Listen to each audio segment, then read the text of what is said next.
Hello, everyone. It's your sister Roland, and all I need is a few minutes to talk about the tragic situation that happened to Mariel Samante, or also known as Scoob, or Trouble Trouble, or Trouble DTE, whichever one you may know him as. And also the aftermath, because there's been a lot of stuff going on afterwards.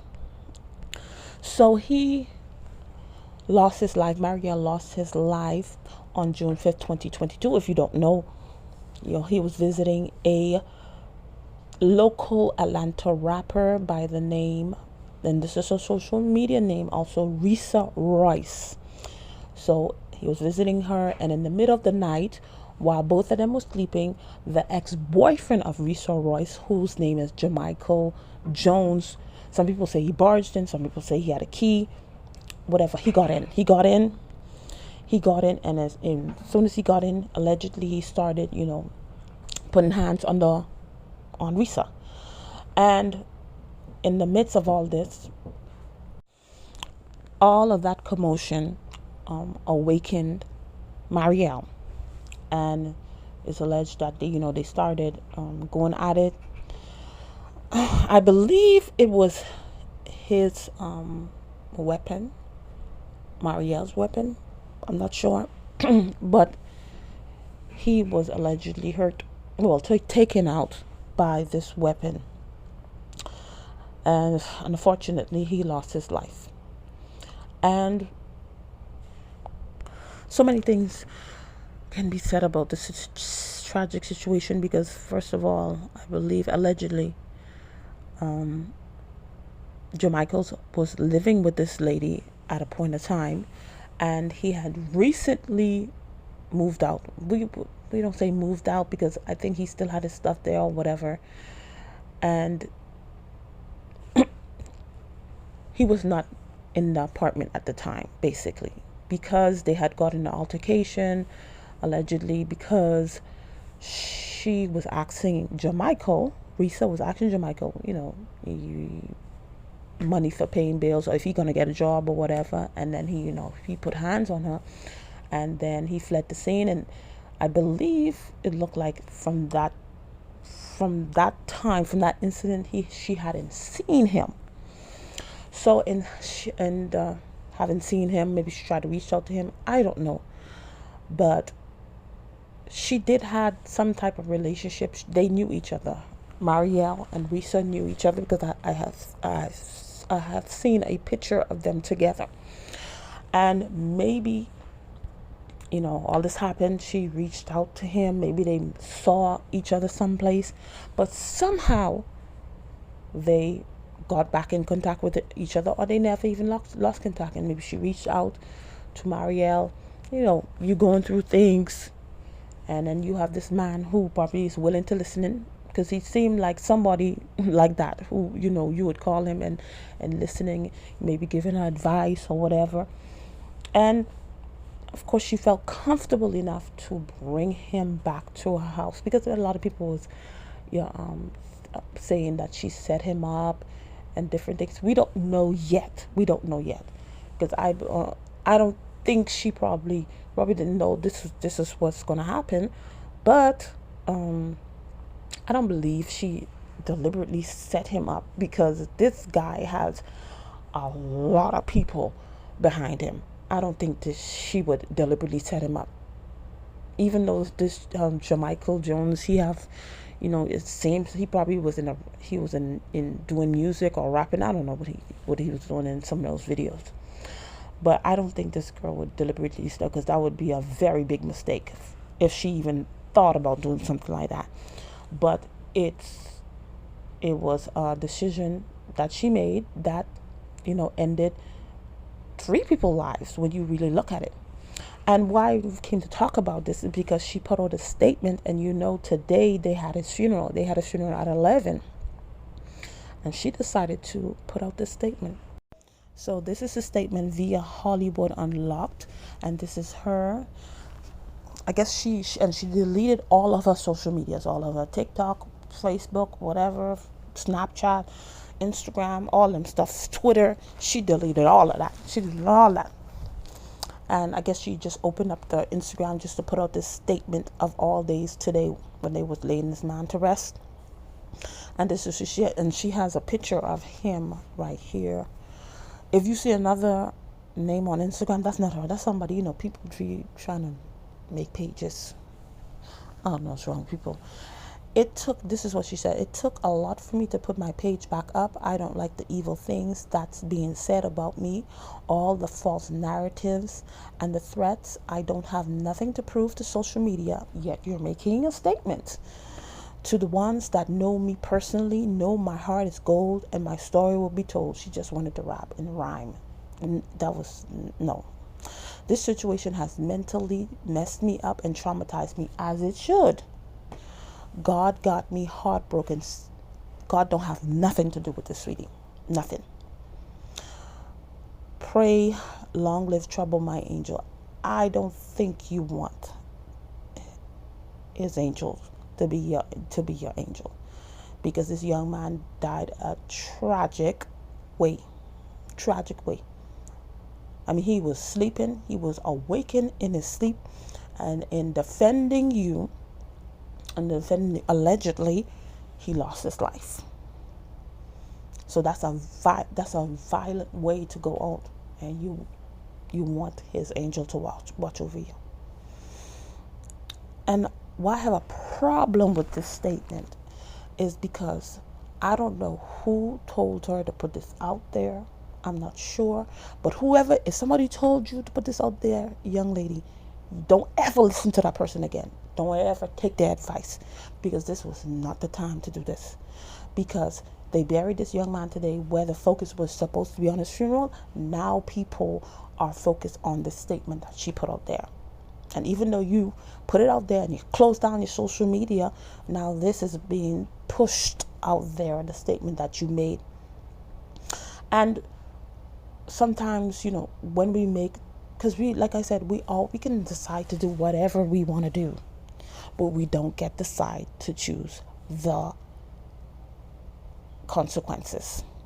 And sometimes you have to, when you mess up, when you do something that causes somebody to lose their life, causes somebody to lose their marriage, causes somebody to lose their job, causes somebody to lose their children, causes some type of loss, you need to sit in your mess.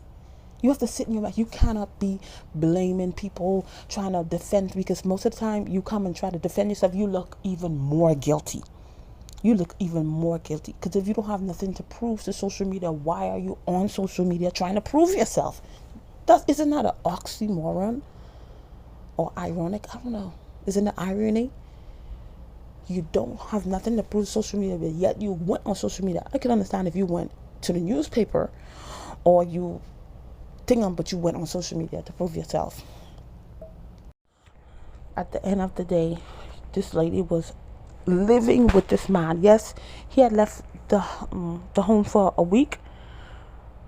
We don't even know if he went and picked up his stuff. He may have had his items still in the home. And I really believe this man was watching her. I really believe he was still lurking around. And that probably was the best time that he saw that he could come in and break down the door, use a key, whatever way he got in. But when you have somebody that can put hands on you one time, you gotta be careful, because that it's not finished, it's not done. Don't think it's over. You could do whatever. That person is watching your every move. This is why I always say you need to change your routines, because this person is watching you. And he probably saw when this young man came into a house, and he's been watching her. And unfortunately, sometimes you have to see where you are wrong. If you don't see where you're wrong, you're gonna continue to make the same mistakes. This young lady was the catalyst that caused this young man to lose his life. Not only did Mariel lost his life, this Jamichael Jones will lose his life, because he's going to spend the rest of his life probably in prison. She will never be the same. She will never, ever, ever be the same, because that guilt, even if she leaves the United States, goes someplace else to another island, you can't never get you will never ever be able to get rid of that guilt, to know that you were behind this. And then this young man has two young children. I see a young little boy and a young girl, and for them to see when their dad was getting buried, this is what you put out there. And very, very sad funeral.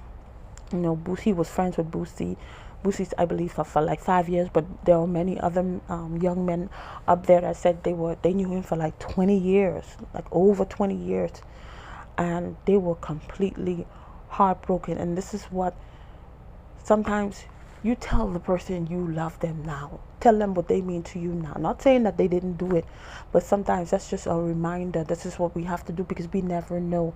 Especially we're living in a time that if you don't see, you don't even have time to process one tragedy, one situation, and then something else comes up. So it's like you don't have time to process.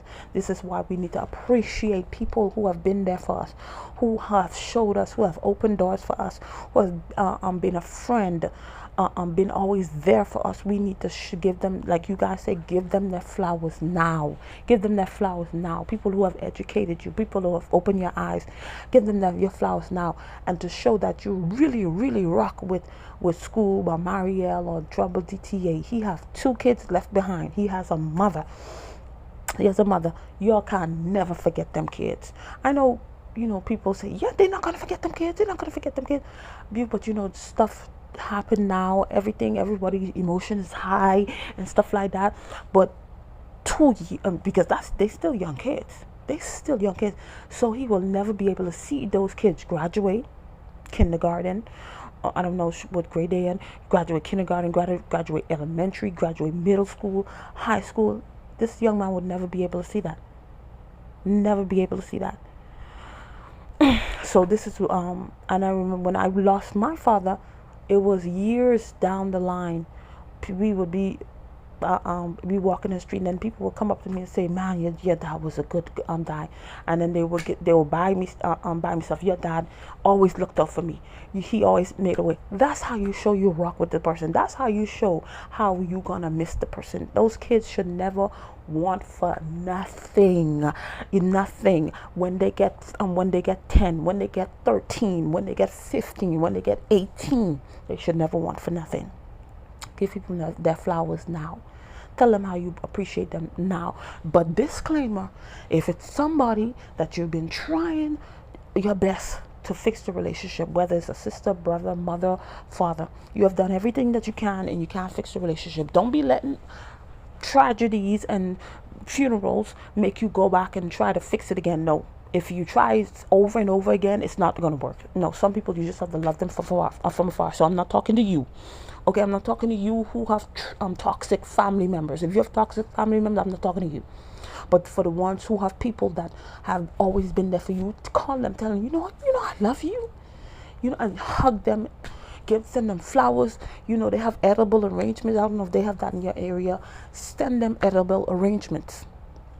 Show them how you appreciate them, how you love them. Because at the end of the day, you come telling me or somebody else, I'm in a coffin, God forbid, that, oh, you love me, oh, you appreciate me. It's over. I can't even hear that. I can't even smell the flowers. I can't enjoy those stuff. I cannot. I remember I went to a funeral. They was putting all kind of stuff in the person's coffin. I mean, all kind of things in the things. There was chains and jewelry and food and joints and the stuff they stuff in that coffin. But when the person was there, why you didn't give it? You understand? So we have to show people how we appreciate them now, because we never know. In the time that we're living in, you never know, because you could see the person today and tomorrow they are no longer here, and they cannot hear those "I love you, thank you for always being there for me, thank you for supporting me." Send them those flowers, send them that card or whatever. Buy them that perfume or whatever, their favorite perfume, or take them out to their favorite restaurant. They won't be able to enjoy that. Now is the time to do that. And it's unfortunate he had to lose his life this way, because I believe he had Mariel had a girlfriend. But of course, people Not everybody, but a lot of people go, they cheat. And he never knew that in this cheating, this would be his last. But at the end of the day, Jermichael Jones, just like when he came and allegedly came in and was, putting hands on this young lady, it could have stayed at that. He could have said, "Hey, don't get in this," and he could have turned. He could have walked away. He even before he went in, he could have just walked away, but he chose to take this young man's life. There's so many people to blame, because nobody's really innocent. Nobody's really innocent, and unfortunately, it's sad these two young kids gonna have to grow up without a dad. But it seems that the family got them. The family, the mom, his mother. Because he still has a mother left behind, which is something else. Because you're not supposed to even bury your kids, but that's something else. But anyway, let this be a lesson. Let this be a lesson. Because when sad stuff like this happen, we get sad, but we don't take the lesson from us. We don't take the lesson for us, so it doesn't happen. Certain stuff, hey, we have to learn from people's mistakes so it doesn't happen to us. Because if we don't learn, we end up doing the same thing again. We end up doing the same. If I'm with somebody, I have to be completely rid of them before I jump into another relationship, or before I jump into relations with somebody else. I have to be completely done with you, because we don't know people's mental health. We don't know. And sometimes, even if you're gonna go cheat and stuff like that, sometimes you gotta, hey, I can't spend the night with you, because I know there are some men like that. They will creep out, but they ain't gonna sleep. Nope, no, they not. But sometimes maybe they had already built up this a comfortability. We don't know how much times they was talking on the phone or whatever, but he felt comfortable enough to sleep, and she felt comfortable enough to let him sleep. So sometimes we have to be careful being comfortable, because sometimes when you're too comfortable, and that's when tragedy happens, unfortunately. Anyway, that's all I had to say on this situation. It's such a tragic situation, but this was not a good time to put out that statement. That just made her look even worse. Made this lady look in a worse light than before. Some stuff, not saying she should have never said a statement, but today was not the day. Today was not the day at all. Anyway, thank you for watching, and I'll see you in another video. Bye.